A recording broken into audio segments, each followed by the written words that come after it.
Yashu recipes అన్నీ రెడీగా ఉన్నాయి. నువ్వు అస్సలు రావట్లేదు ఈరోజు. అన్ని ఇంగ్రీడియంట్స్ అన్నీ రెడీగా పెట్టా. అస్సలు పొద్దుటి నుండి ఎన్నిసార్లు పిలుస్తున్నా షూట్ చేద్దాం రారా, అసలు లెగట్లేదు. ఎన్నిసార్లు పిలిచాను తెలుసా. కూరగాయలన్నీ కట్ చేసా, రెసిపీకి అన్నీ రెడీ చేసా, రమ్మంటే రావట్లేదు. ఎందుకు? నాకు ఫీవర్ వచ్చిద్దేమో అనిపిస్తుంది. కథలు చేయకు, నీకు ఫీవర్ లేదు ఏం లేదు. షూటింగ్ చేయడం ఈరోజు బద్ధకం. యాక్చువల్లీ నీకనే కాదు, సమ్మర్ స్టార్ట్ అయితే ఎవరికైనా సరే మరేం చేయాలి, కొంచెం బద్ధకంగా ఉంటుంది. అందుకే వాటర్లో పుదీనా వేసి ఒక 4-5 ఆకులు పుదీనా వేసి అలా బాటిల్లో ఉంచేయండి.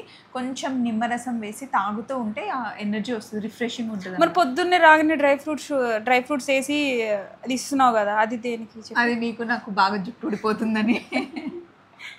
సమ్మర్లో అయితే నిజంగా అందరికీ బద్ధకంగా ఉంటుంది. ఆ పుదీనా వాటర్ తాగుతూ ఉంటే చాలా రిఫ్రెషింగ్ ఉంటుంది. అందులో కొన్ని సబ్జా వాటర్ వేయండి. కానీ ఏ రోజు బాటిల్ ఆ రోజే క్లీన్ చేసుకోవాలి. నెక్స్ట్ డేకి మళ్ళీ అది క్యారీ చేస్తే మటుకి ఆకులు పాడైపోతాయి, అది మళ్ళీ వేరే ప్రాబ్లం అవుతుంది. సో ఫ్రెష్గా రోజు పుదీనా వాటర్ తాగండి. ఇలా బద్ధకంగా ఉండకుండా నాలాగా యాక్టివ్గా ఉంటారు. బాయ్.